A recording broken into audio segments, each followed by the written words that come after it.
하나님의 말씀 신약성경 누가복음 13장 1절에서부터 9절까지의 말씀입니다. 제가 가지고 있는 성경은 신약성경 117페이지에 있습니다. 누가복음 13장 1절부터 9절까지의 말씀입니다.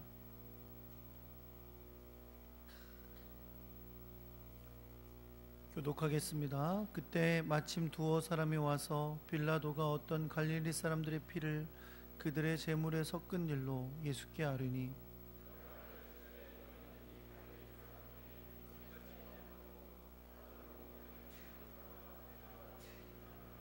너희에게 이르노니 아니라 너희도 만일 회개하지 아니하면 다 이와 같이 망하리라.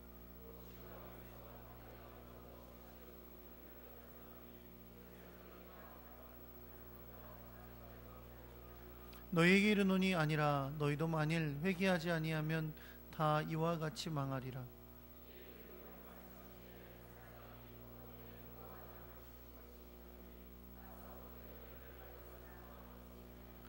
포도원 지기에게 이르되 내가 3년을 와서 이 무화과 나무에서 열매를 구하되 얻지 못하니 찍어버리라. 어찌 땅만 버리게 하겠느냐.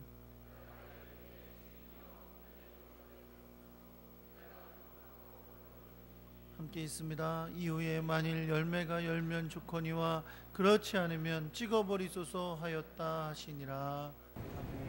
아멘.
나오게 하시고 마음을 다하여 주님께 예물을 드리게 하시니 감사드립니다. 주님 손길 손길을 기억해 주셔서 주님의 사랑과 은혜와 능력으로 갚아 주옵소서. 약속하신 대로 은혜를 베풀어 주사 저들의 삶에 승리가 있게 해주시고 어렵고 힘든 일 만날 때마다 하나님의 위로와 또 강건케 하심을 얻게 하여 주옵소서. 하나님의 뜻이 이루어지는 곳에 기쁨으로 참여하게 하시고 하나님의 영광이 드러내는 귀한 열매가 있게 하여 주시옵소서. 이 물질이 주의 뜻을 따라 아름답게 사용되기를 소망합니다. 하나님의 뜻을 이루어 주옵소서. 하나님, 주의 말씀을 듣는 시간입니다. 주님이 주시는 귀한 뜻을 깨닫는 시간이 되도록 성령님 역사하여 주시고 지혜를 덧입혀 주옵소서. 이 시간을 주님께 의탁합니다. 예수 그리스도의 이름으로 기도합니다. 아멘. 할렐루야. 옆에 계신 분들하고 인사하겠습니다. 잘 오셨습니다. 사랑합니다.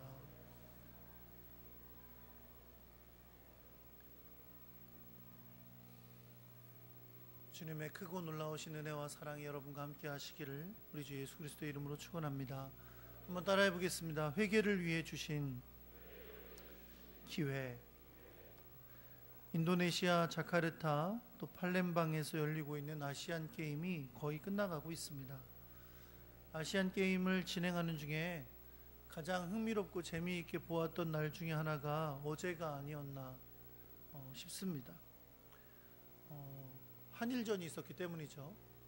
가위바위보를 해서도 지지 말라는 그 한일전이 어제 연장으로 3경기가 이어져 있었습니다.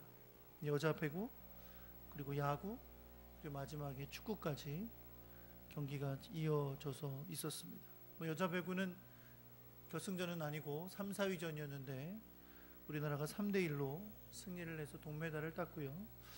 이어진 야구 결승전 경기는 이기는 게 너무 당연한 경기였어서 별로 감동이 없었는지 모르지만 3대0으로 승리를 했습니다. 그리고 마지막으로 축구 결승전에서 연장까지 가는 치열한 경기 끝에 2대1로 승리를 하게 됐습니다. 한일전으로 치러진 축구 결승전이 끝나고 나니까 이제 여러 가지 기사들이 막 쏟아져 나왔는데요. 그 중에 한 기사가 제목을 이렇게 단 것을 보았습니다. 손흥민은 마지막 기회를 잡았고 김학범은 첫 번째 기회를 잡았다. 이런 기사의 제목이 있더라고요.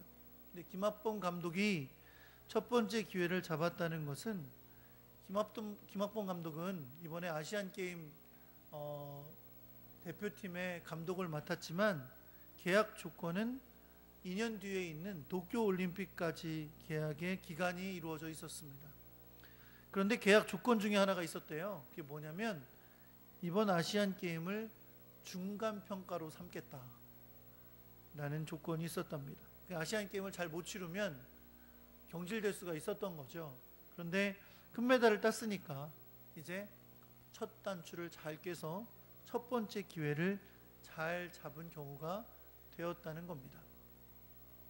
그런데 이 팀의 주장이었던 손흥민은 마지막 기회를 잡았다 이렇게 말을 하고 있어요. 왜냐하면 이번 아시안게임 금메달 덕분에 군 면제를 받게 되었기 때문입니다. 사실 이 손흥민 선수가 군 면제를 받을 수 있는 기회가 몇 번 있었어요. 4년 전에도 인천에서 아시안게임을 했잖아요. 그때 우리나라 한국 대표팀이 축구에서 금메달을 땄습니다. 아시안게임은 금메달을 따야 군 면제가 돼요. 그런데 안타깝게 손흥민은 당시 소속팀이었던 독일의 레버쿠젠이라는 팀이 그를 내보내주지를 않았어요. 본래 올림픽하고 월드컵은 팀에서 내보내줄 의무가 있는데 아시안게임은 그럴 의무가 없어요.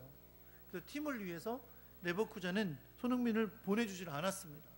근데 보내주지 않은 그 대회에서 한국 대표팀이 금메달을 따서 그 축구 대표팀에 속했던 친구들은 전부 다 군 면제를 받게 되었던 거죠. 2년 전에 리우 올림픽이 있었잖아요. 그 리우 올림픽에도 손흥민 선수가 참가를 했습니다. 근데 올림픽은 메달만 따면 돼요. 참여는 했는데 메달을 못 땄습니다. 그렇게 기회를 놓쳤다 하고 있었고, 이제 사실 손흥민 선수가 더 이상 군입대를 미룰 수 없는 상황 가운데 있었어요. 그런데 이번에 금메달을 땀으로 손흥민 선수가 마지막 기회를 잡게 된 것이죠. 어쨌든 이 마지막 기회를 잘 잡은 손흥민 선수는 이제 유럽에서 뛰는 한국을 대표하는 프로 선수로서 삶을 이제 문제없이 유지할 수 있게 되었습니다. 그래서 손흥민이 속해 있는 팀이 토트넘 핫스퍼라는 영국의 팀인데, 이 팀에서도 얼마나 관심을 갖고 이거를, 왜냐하면 사실 안 보내줘도 되는 걸 보내줬거든요. 군면제 받아오라고. 그래서 얼마나 관심을 갖고 매 경기 볼 때마다 팀에서 막 반응을 하고, 우승을 하고 나니까 축하 메시지를 홈페이지에 올려놓고 그러는 것을 본 적이 있습니다. 여러분, 사람들은 종종 인생을 살다 보면 몇 번의 기회가 온다, 그런 말들을 합니다. 몇 번의 기회라는 건 어떤 성공의 기회 같은 것을 말하는 거죠. 그래서 그 기회를 잘 이용한 사람은 성공할 수 있다라고 말하곤 하죠. 이건 성경에 나오는 이야기는 아닙니다. 성경에 하나님께서 네 인생에 내가 성공의 길을 몇 번 줄 거다, 그렇게 말씀하신 적은 없어요. 그런데 성경은 우리에게 하나님 나라 백성이 되는 기회를 주님이 우리에게 주셨다고 말씀하고 계시고, 그러나 그 기회는 결코 그냥 주어지는 것이 아니라 그 기회를 응답하여 믿을 때에 하나님 나라의 백성이 되는 기회를 누리게 된다라고 말씀하고 있습니다. 그리고 또 중요한 것은 그 기회가 영원한 것은 아니라고, 이 기회가 분명 끝나는 때가 있다고 말씀하고 계십니다. 여러분과 제가 오늘 나눌 말씀의 핵심이에요. 하나님은 우리에게 하나님 나라의 백성이 되는 기회를 주셨습니다. 누구를 통해서? 예수 그리스도를 통해서. 그분이 우리를 대신하여 십자가에 죽으시고 부활하신 그 놀라운 은혜를 통해서 우리가 하나님 나라의 백성 될 수 있는 기회를 주셨어요. 그러나 그 기회는 그저 주님이 돌아가셨다고, 주님이 십자가를 지셨다고 모든 사람이 다 누리는 것이 아닙니다. 어떤 사람이 그 기회를 잡아요? 그것을 믿고 받아들이는 사람, 그 사람이 받는 거예요. 그러면 그 기회는 모든 사람에게 동일하게 주어졌지만 영원히 주어졌느냐? 그렇지 않다는 거죠. 그 기회는 한정돼 있어요. 분명 그 기회가 끝나는 때가 있다는 것을 우리가 기억해야 될 줄 믿습니다. 종종 성경에서 보면 예수님께서 사람들이 와서 질문을 할 때 질문에 대해서 답을 하시면서 주님이 필요하신 말씀을 가르치시는 경우가 많이 있어요. 오늘 본문에도 두어 사람이 예수님께 와서 질문을 하는 것으로 말씀이 시작되고 있고, 그 질문에 답하시면서 예수님이 그와 관련된 가르침을 사람들에게 주시는 것을 볼 수 있습니다. 이 두어 사람이 와서 했던 질문은 그 당시 유대 사회에서 있었던 한 실제 사건에 관한 것이었어요. 여러분, 예수님 시대에는 이스라엘을 로마가 지배하고 있었습니다. 마치 우리가 옛날에 일본의 지배를 받듯이 로마의 식민지로서의 삶을 살아갈 수밖에 없었어요. 그럴 때 이 로마는 각 식민지를 다스리는 총독을 파견해서 세웠습니다. 예수님 당시에 이스라엘을 다스리던 로마의 총독은 빌라도였습니다. 잘 아는 이름이죠. 매 주일마다 사도신경 할 때마다 나오는 이름, 그 이름이 바로 빌라도인데, 이 빌라도 총독은 사실 갈릴리의 사람들을 별로 좋아하지 않았어요. 왜 갈릴리 사람들, 그 사람들을 불편하게 여겼냐면 이 갈릴리 지역에서는 종종 로마에 저항하는 유대 혁명이 일어나곤 했었기 때문에 그렇습니다. 그러니까 열심당이라고 하는 유대 혁명을 일으키는 여러 운동하는 사람들이 갈릴리 지역 출신들이었다는 거죠. 사실 군대가 주되게 주둔해 있는 예루살렘 근방에서는 이런 것을 하기가 쉽지가 않아요. 그러나 갈릴리는 저 위에 떨어져 있기 때문에 갈릴리 지역에 사는 사람들이 그곳에서 독립운동을 꾀하고 있었던 것이죠. 그런데 그런 이유로 빌라도가 갈릴리 사람들에 의해 이루어진 혁명운동을 진압하기 위해서 학살을 행한 적이 있습니다. 오늘 본문 1절에서 말하는 이 사건이 바로 그 그 사건을 언급하고 있는 사건입니다. 근데 오늘 본문 1절에 보면 이 사건에 대해서 어떻게 표현을 했냐면 어떤 갈릴리 사람들의 피를 그들의 제물에 섞었다, 이렇게 표현했어요. 그러니까 빌라도가 이 혁명운동을 일으키는 사람들을 학살한 사건에 대해서 표현하기를 이렇게 표현했다는 거죠. 갈릴리 사람들의 피를 그들의 제물에 섞었다. 그래서 학자들은 이 표현을 미루어 볼 때 이 예루살렘에 이 갈릴리 사람들이 명절을 지키러 왔을 때 이들에 대한 학살을 빌라도가 행했을 것이다, 그렇게 짐작하기도 합니다. 다시 말하면 제물을 드리러 예루살렘에 왔는데 그들을 죽여서 그들이 그 피로 제물이 되게 했다라는 표현을 하고 있는 것이죠. 자, 그 당시에 실제로 일어났던 일입니다. 이 사건에 대해서 질문을 하는 사람들은 예수님께서 이 사건에 대해서 어떻게 보고 계신지를 듣고 싶었을 거예요. 그런데 예수님은 이미 예수님에게 이 질문을 하는 사람들이 속으로 이 사건에 대해서 어떻게 생각하고 있는지를 잘 알고 계셨습니다. 그래서 예수님께서 그들에게 다시 되물으세요. 뭐라고 되물으시냐면, 너희는 이 갈릴리 사람들이 이같이 해받음으로 다른 모든 갈릴리 사람보다 죄가 더 있는 줄 아느냐? 라고 되물으세요. 이 말은 그들이 어떻게 생각하고 있다는 거예요? 이렇게 빌라도에 의해서 학살을 당한 이 사람들이 그냥 일반 갈릴리 사람들보다 죄가 더 많아서 그런 해를 당했다라고 여긴다는 겁니다. 이건 당시에 유대인들 사이에서는 너무나 당연한 생각들이었어요. 그러니까 사람들이 어떤 해를 당하거나 심지어 병에 걸리거나 어떤 재앙을 만나면 그 사건이 모두 그 사람이 어떤 특별한 죄가 더 많아서 그런 해를 당하게 된 거다, 그건 하나님의 심판을 받은 것이다 라고 여겼다는 겁니다. 사실 여러분, 우리도 종종 이런 생각을 하죠. 그렇죠? 어떤 어려움을 만나거나 재앙을 만나면 내가 하나님 앞에 뭘 잘못했나?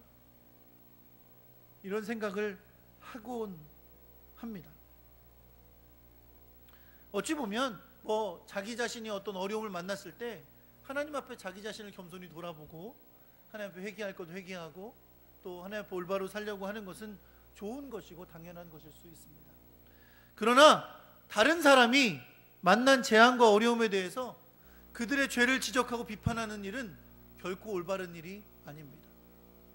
그건 오히려 그 어려움 당한 분에게 더 상처만 줄 뿐이죠. 성경은 오히려 우는 자들과 함께 울라고, 아파하는 자들과 함께 아파하라고 우리에게 말씀하고 계시지, 어려움을 당한 자들을 비판하거나 죄를 지적하라고 말씀하고 있지 않습니다. 우리는 오늘 본문에서 이와 같은 생각에 대해서 주님이 주시는 말씀을 잘 들어야 됩니다. 예수님은 이들에게 그들의 생각을 아시고 되물으신 다음에 이렇게 말씀하셨습니다. 너희에게 이르노니 아니라. 뭐가 아니라는 거예요? 그 사람들이 일반 갈릴리 사람보다 죄가 더 많아서 그런 해를 받은 것이 아니라는 거예요. 아니라 하시고 나서는 뭐라고 말씀하시면, 너희에게 이르노니 아니라 너희도 만일 회개하지 아니하면 다 이와 같이 망하리라 라고 말씀하셨습니다. 예수님의 대답의 핵심은 그들이 그런 죽임을 당한 것, 그것은 그들이 다른 사람들보다 죄가 더 많이 있기 때문이 아니라는 거예요. 그러나 그들의 죄가 없다는 것이 아닙니다. 그들이 죄를 짓지 않았다는 것도 아닙니다. 단지 그들이든 다른 사람이든 동일한 것이 있다는 거예요. 동일한 건 뭐냐면, 한번 따라해 볼까요? 회개하지 아니하면 다 망한다. 마치 그렇게 죽임을 당한 자들은 악하고 자기들은 선하다고 여기는 그들의 마음 가운데 있는 생각을 주님은 아시고 그들에게 동일하게 말씀하시는 거예요. 너희도 회개하지 않으면 그들과 같이 다 망한다. 예수님의 대답의 핵심은 회개에 있는 거죠. 회개하지 않으면 빌라도에게 죽임을 당한 갈릴리 사람들이나 다른 사람들이 그 인생의 결국이 가는 길은 같다는 겁니다. 회개하지 않으면 그 죽음이 언제 일어나고 어떤 모습으로 일어나건 간에 그 결과는 같다는 거예요. 그 결과가 뭐예요? 망하는 거라는 거죠.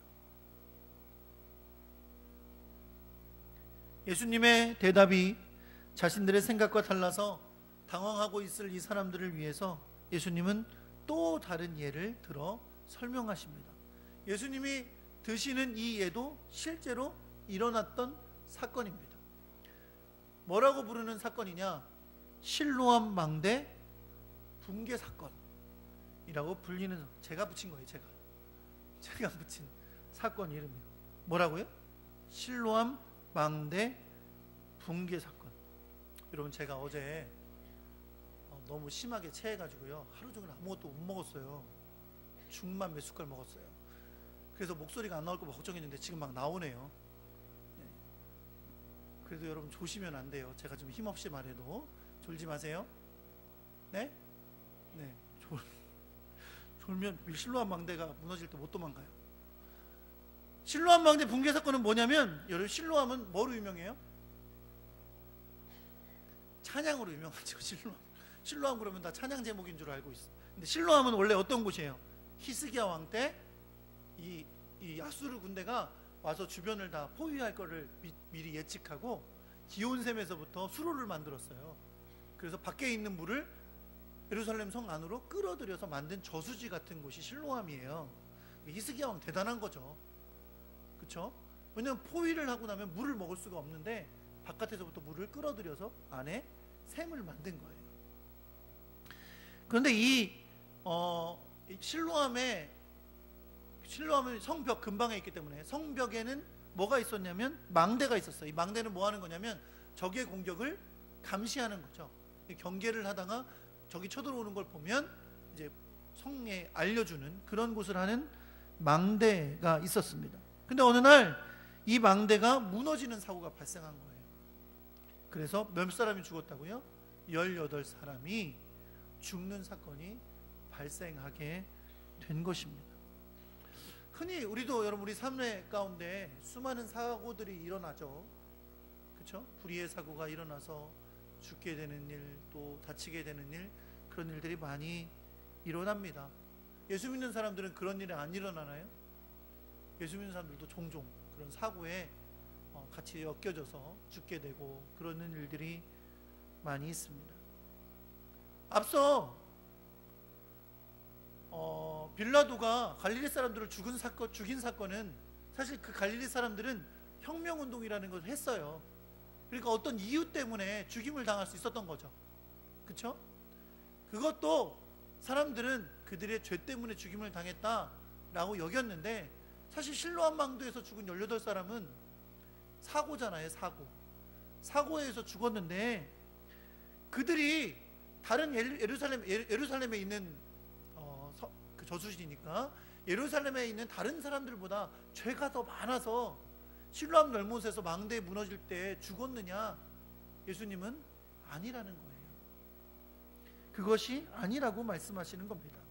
그리고는 동일하게 앞에 빌라도 사건으로 죽은 사람들이나 실로암의 망대가 무너져서 죽게 된 18사람들이나 그리고 멀쩡하게 지금 살아있는 갈릴리와 예루살렘에 있는 모든 사람들이나 답은 똑같다는 거예요. 뭐라고요?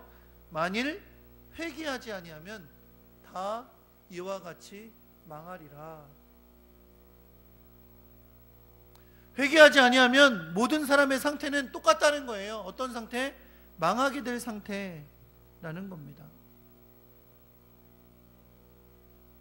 사랑하는 성도 여러분, 예수님은 이러한 세상에 회개를 선포하러 오신 줄 믿으시기 바랍니다. 어떤 세상이에요? 회개하지 않으면 망하게 될 이 세상에 예수님은 회개를 선포하러 오신 거예요. 망하지 않는 영원한 나라, 하나님의 나라, 그 나라가 어떤 자들에게 주어지기 때문에, 회개하는 자들에게 주어지는 것이기 때문에 그렇습니다. 예수님이 오시기 전에 예수님의 오실 길을 평탄케 하러 온 사람이 있었죠. 세례 요한인데, 세례 요한도 이 땅에 복음을 전하면서 선포하기를 회개하라, 천국이 가까이 왔느니라 라고 선포하면서 회개의 세례를 전파했던 사람입니다. 예수님도 때가 되셔서 공생애를 시작하시면서 사람들에게 복음을 선포하기 시작하셨는데 그때 선포하신 말씀이 뭐였어요? 회개하라, 천국이 가까이 왔느니라 라고 하셨습니다. 이 땅에 불을 던지러 오신 예수님은 회개하는 자에게는 구원을 주시는 능력이 되는 구원주가 되시지만 회개하지 않는 자들에게는 심판의 주가 되심을 말씀하고 있는 것입니다. 사랑하는 반석교회 성도 여러분, 언급된 두 가지 사건으로 인해 죽임을 당한 사람들은 그들이 만난 재앙으로 인해 죽임을 당한 것입니다. 그러나 중요한 것은 그러한 육체의 죽음은 결국 불을 땅에 던지러 오신 주님 앞에서 심판의 순간이 된다는 거예요. 어떤 심판? 회개했느냐? 회개하지 않았느냐? 회개하지 않았으면 그들은 망하게 된다는 겁니다. 그저 눈에 보이는 그들이 해를 당한 것이 중요한 게 아니라 그런 죽음을 당한 후에 있을 진정한 영적인 망함이 있음을 말씀하고 있는 거예요. 이제 예수님은 이것에 대한 적용을 그들에게, 그리고 오늘 이 말씀을 듣고 있는 우리들에게 구체적으로 주시기 위해서 비유의 말씀을 한 가지 더해 주십니다. 이건 진짜 있었던 일이 아니고 예수님께서 지어내신 말씀이에요. 예수님은 이런 비유를 하십니다. 한 사람이 포도원에 무화과 나무를 심었대요. 그리고 이 심은 사람이 때가 되면 무화과 나무에 열매를 구하기 위하여 찾아온다는 거죠. 오늘 본문이 조금 헷갈리게 되어 있지만 오늘 본문의 정황을 보면 매년 한 번씩 찾아오는 거예요. 무화과 나무를 심어놓고 매년 한 번씩 열매가 익었나 라고 열매를 찾으려고 찾아오는 거죠.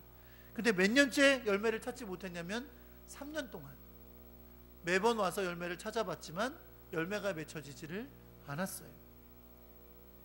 그래서 그 사람이 포도원을 지키는 그 포도지기에게 이렇게 말합니다. 내가 3년을 와서 이 무화과 나무에서 열매를 구했는데 얻지를 못했으니까 그냥 찍어버려라. 어떻게 땅만 이렇게 버리겠냐 라고 말하는 겁니다. 열매를 맺지 못하는 무화과 나무에 대해 찍어버려라 라고 하는 심판을 심은 그 사람이 선포한 거예요. 이게 사실 현실인 거죠. 나무를 심었는데 3년이나 열매를 맺지 않아요. 그럼 이건 잘못된 나무거든요.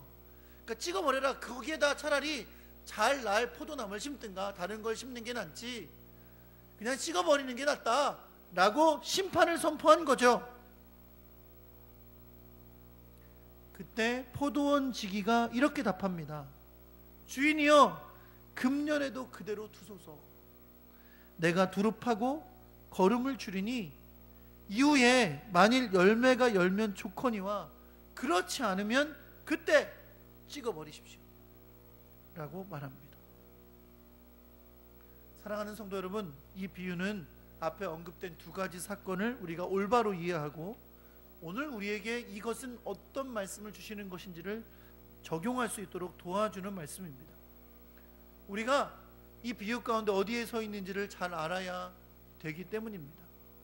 사랑하는 성도 여러분, 이 비유에서 무화과 나무가 맺어야 하는 열매, 뭘 말하는 걸까요? 그 열매가 바로 회개의 열매입니다. 회개는 하나님을 버리고 죄와 사망 가운데 살던 우리가 돌이켜서 주님께로 돌아가는 것입니다. 그리고 그것은 예수 그리스도께서 이 땅에서 십자가를 지시고 부활하신 놀라운 일로 말미암아 하나님 나라가 되게 하는 유일한 길입니다. 회개의 열매만이 우리가 하나님의 나라의 백성이 되는 유일한 길이라는 것입니다. 그런데 아직도 열매를 맺지 못하는 사람들이 있다는 거예요. 어떤 사람들입니까? 회개하지 않는 사람들, 주님께로 돌이키지 않는 사람들, 그런 사람들이 있는 겁니다. 그들에게 심어서 구원받을 기회를 주었지만 열매를 맺지 못했기 때문에 그들은 이제 찍어버릴 위기에 처해 있는 것이죠. 그들은 이제 하나님의 심판 앞에 있음을 보여주는 것입니다. 그런데 여러분, 오늘 본문에서 주님은 포도원 지기를 등장시키셨어요. 그리고 이 포도원 지기가 분명 찍어버릴 때가 오겠지만, 그러나 이번만 한 번 더 참아주십시오. 제가 걸음을 주고 잘 경작해 볼게요. 쉽게 말하면 심판의 때를 유예시키는 주님의 은혜와 주님의 사랑과 기다리심을 나타내고 있는 것입니다. 그러나 여러분, 잊지 마셔야 될 게 있어요. 그러나 포도원 지기가 뭐라고 말했어요? 그래서 열매를 맺으면 좋지만 그래도 열매를 맺지 않으면 그때 찍어 버리십시오. 사랑하는 성도 여러분, 여러분과 저는 심판을 받아야 될 당연한 시기에 살고 있지만 주님께서 은혜로 사랑으로 기다림으로 유예해 주신 그 기간을 살아가고 있는 것입니다. 그러나 분명한 건 뭐가 온다? 분명 심판의 때가 온다는 거예요. 더 이상 기회가 없는 때가 온다는 것을 우리에게 말씀하고 있는 것입니다. 그러므로 사랑하는 성도 여러분, 오늘 우리는 이 말씀을 통해 우리 인생에 대해서 반드시 기억해야 될 것이 있습니다. 바로 우리는 기회가 한정된 인생을 살아가고 있다는 것입니다. 그 무엇보다도 우리는 회개해야 될 기회가 한정되어 있음을 기억해야 된다는 겁니다. 그 한정된 게 뭐예요? 우리 인생이 한정되어 있으니까, 우리 인생이 끝날 때가 오니까 그때까지 회개의 기회가 주어지는 것이지 그 이후에는 회개의 기회가 없다는 겁니다. 다시 말해, 하나님의 나라의 백성이 되는 기회는 우리 한정된 인생 안에서 이루어질 수밖에 없는 것이고, 우리의 인생이 다 끝나기 전에 주님이 도적과 같이 오신다면 그때가 바로 마지막 기회의 순간이라는 것입니다. 사랑하는 성도 여러분, 사실상 우리는 모두 끝이 있는 시한부 인생을 살아가고 있는 것과 같습니다. 그렇죠? 나는 끝이 없는 인생을 살고 있다, 그럴 사람 있어요? 없죠. 언젠가 끝나죠. 단지 언제일지 모를 뿐입니다. 오늘 하루를 사셨다면 그 하루가 또 줄어들었어요. 시한부 인생을 살면서 하루가 또 그 시한부의 인생의 끝에 가까워진 거예요. 그때까지 회개하고 주님께 돌이키지 않는 사람은 회개해야 됩니다. 주님께 돌이켜 하나님의 사람, 하나님의 나라의 백성이 되어야 될 것입니다. 언제일지 모르지만 그때까지가 기회입니다. 주님도 언제 오실지 모릅니다. 주님이 바로 오실 때 그때까지가 기회입니다. 그때까지 회개하지 않으면 돌이킬 수 없습니다. 우리가 아직 회개하지 않은 자들에게 복음을 전할 기회, 그것도 바로 그때까지입니다. 그들의 인생이 끝나기 전에, 언제 끝나지 못할 그 인생이지만 그 인생이 끝나기 전에 우리는 기회를 놓치지 않아야 합니다. 사랑하는 성도는 우리가 또한 기억해야 됩니다. 우리의 인생도 분명 한정되어 있다는 거죠. 하루하루 미루다가 주님을 위해 사는 삶, 주님께 헌신하는 삶, 주님 앞에 더욱더 신실하게 사는 삶, 주님을 위해, 주의 영광을 위해 사는 삶을 잃어버리다가 내 인생이 다 끝나고 혹은 주님이 오시는 날 부끄러운 모습으로 주님 만나지 말고 나에게 주신 이 삶을 온전히 하나님께 드리기 위하여 이 하루도 주님 앞에서 신실하게 살아가는 하나님의 사람 될 수 있기를 우리 주 예수 그리스도의 이름으로 축원합니다. 언제 오실지 모르는 주님, 언제 끝날지 모르는 나의 인생, 이 한정된 기회의 시간에 하나님 앞에 신실하고 부끄러움 없고 날마다 우리 자신을 돌이켜 회개하며 하나님 앞에 거룩하게 서서 그날에 주님을 아름답게 만나는 그런 복되고 아름다운 사람 될 수 있기를 우리 주 예수 그리스도의 이름으로 축원합니다.